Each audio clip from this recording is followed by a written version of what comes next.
Welcome back to my channel পুকুতিনি ব্লগে আপনাদের অনেক অনেক স্বাগত আর অনেক অনেক ভালোবাসা জানিয়ে আজকে আমি ব্লগটা শুরু করছি। শুভ মনসা পুজো, মনসার রান্না পুজোর অনেক অনেক শুভেচ্ছা, ভালোবাসা, অভিনন্দন জানাই সকল বন্ধুকে। জানিয়ে আরও একবার বলছি, আমার এই ব্লগটা এখন থেকে আমি স্টার্ট করলাম, আর ব্লগটাকেও স্কিপ করবেন না। তাহলে কি করছি না করছি দেখতে থাকুন, চলুন। এই রান্না পুজোটা কিভাবে করে, আমরা কেমনভাবে করি সেটা আপনাদের সামনে তুলে ধরছি। দেখুন, সব কাজকর্ম সেরে এবারে সবজি নিয়ে বসে পড়েছি কাটতে। আর এটা আপনারা তো চেনেন, আমার দিদি বসে পড়েছে। আর এদিকে দেখুন, এই যে চাল ঝাড়া হচ্ছে, মায়ের ভাত হবে বলে। চালটা ভিতরে কিছু যেন না থাকে, তাই জন্য বোন একটু চালটাকে পরিষ্কার করে বেছে টেছে নিচ্ছে। দিয়ে এই যে চিংড়ি মাছ কেটে এখন দাঁড়িয়ে আছে এখানে, আর পাচ্ছে না। এইখানে আর কি আমি মায়ের ভাত করব এই যে পাখাটায়। আর আমরা যতই গ্যাসে করি, কিন্তু আমরা নতুন পাখাতে মায়ের ভাত করি। আর এই আর একটা পাখা দেখুন, বিশাল বড় আমি একটা পাখা করেছি। এটাতে আমি রান্না করব বলে, মানে যেগুলো চচ্চড়ি, ডাল চচ্চড়ি এইগুলো করবো। তখন দেখালাম দিদি বসেছে, দিদি তো একার দ্বারা সম্ভব নয় কাটা, তাই আমরা সবাই মিলেই কাটতে বসে গেলাম সবজিগুলো। আর এই পুজোটা ভীষণ কঠিন, খুব নিষ্ঠা সহকারে এবং খুব পরিষ্কার পরিচ্ছন্ন। আমার এক মাস, মানে মাস পড়া থেকে এই পুজোর জন্যে তোড়জোড় করা আরম্ভ করা হয়ে গেছিল। সর্ব জায়গায় ধুয়ে মুছে পরিষ্কার করে তারপরে এটা করতে হয়, জানেন, ভীষণ কষ্ট হয়। তাও তো মায়ের পুজো। আর এখানে দেখুন, আমি মানে মায়ের ভাত হবে তো সেগুলোতে একটু ঠাকুর রেখে নিচ্ছি, তারপরে গোছগাছ করে নিচ্ছি। এখানে মা ভাত বসানো হবে, আমি মায়ের ভাত করব, তাই জন্য এখানে বসে পড়েছি, রেডি হচ্ছি। এগুলো দেখুন কি করছে, আপনারা দেখুন, আশা করি ভালো লাগবে। আর প্লিজ ভিডিওটা কিন্তু স্কিপ করবেন না, যে স্কিপ করবেন তাহলে কিন্তু সে সব কিছু মিস করে ফেলবেন।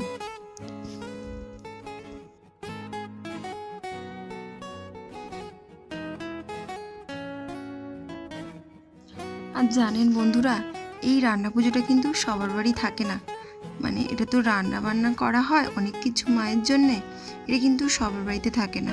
যাদের বাড়িতে এই রান্না পুজোটা আছে তারাই একমাত্র এই রান্না পুজোটা করতে পারে, নাহলে কিন্তু সবাই এই রান্না পুজোটা করতে পারে না। এমনি মনসা পুজো দেয়, কিন্তু এই রান্না বান্না করে মায়ের ভাত করে মনসা পুজোটা সবাই দিতে পারে না। তার জন্যই ভীষণ নিষ্ঠা সহকারে এই মায়ের পুজো বা আরাধনা করতে হয়।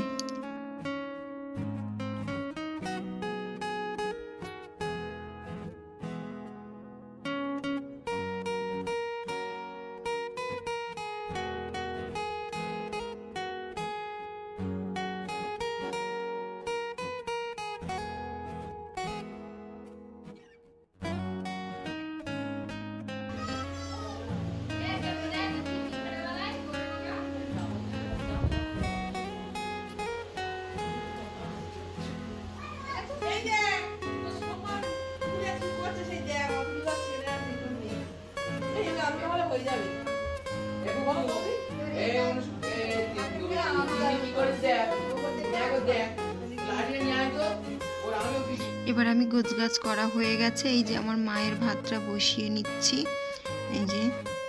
আর দেখতেই পাচ্ছেন যে পাখাটাকে এবারে আমি জ্বালাবো, যা যা রিচুয়ালস আছে সব কিছু করবো, যেভাবে করতে হয় করে নিয়ে মায়ের হাঁড়িটা পাখার উপরে তুলে দেব, মায়ের ভাত তৈরি করে নেব। তাহলে আমার দেখতে থাকুন আপনারা।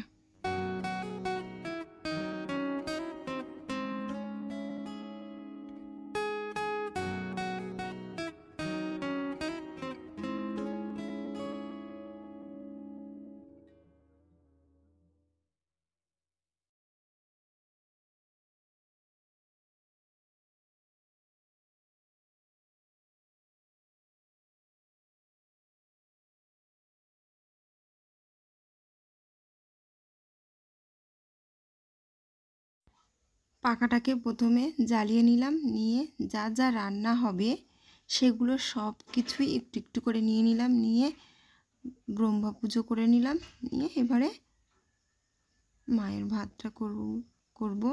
হাঁড়িটা এবারে আমি উনানের ওপরে তুলে দেবো। দেখুন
জগৎকারী মণিপত্নী মনসা দেবী নমস্তে।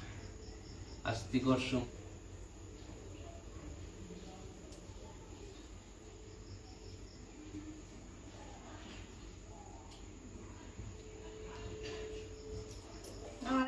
এখানেই দেখুন মায়ের পুজো আমার করা হয়ে গেল। আমরা শাক ঘন্টা সব কিছু বাজিয়ে নিলাম, নিয়ে মায়ের পুজোটা শেষ করলাম।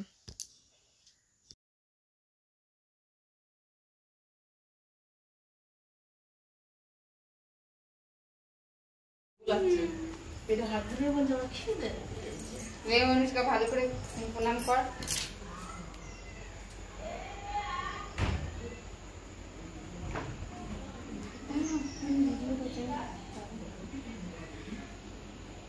দেখুন মানে কালকে তো রাত 3টে অবধি রান্না করেছি, করে আবার ফের ভোরবেলা উঠে আবার পুজো টুজো দিলাম, দিয়ে এবারেই দেখাচ্ছি। আমি তো দেখাইনি যে কি কি রান্না করেছি আমি, সেটাকে আপনাদেরকে দেখাচ্ছি, তাহলে দেখতে থাকুন, ভালো লাগবে। দেখুন আমাদের কি কি রান্না হয়েছে। সারা রাত জেগে কি রান্না করেছি, এটা হলো কুমড়ো চিংড়ি মাছ চচ্চড়ি, একদম শুকনো। আচ্ছা, এটা হলো পিঠে, মানে তেলের পিঠে, আলু ভাজা, কাঁকরোল ভাজা, পটল ভাজা, কলা ভাজা, বটবটি ভাজা, এটা হলো চালতার চাটনি, এটা হলো ডাল চচ্চড়ি, মাছ ভাজা, ওটা ঠাকুরের ভাত, এটা পায়েস মানে পরমান্ন, আর এগুলো হচ্ছে পান্তা ভাত।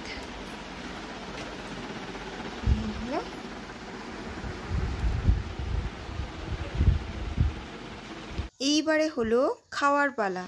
আমাদের বাড়িতে যারা নিমন্ত্রিত ছিল তাদেরকে সবাইকে আমি খেতে দিয়ে দিয়েছি। আমার হাজবেন্ডও খাচ্ছে, আমার মেয়েও, সবাইকে খেতে দিয়ে দিয়েছি।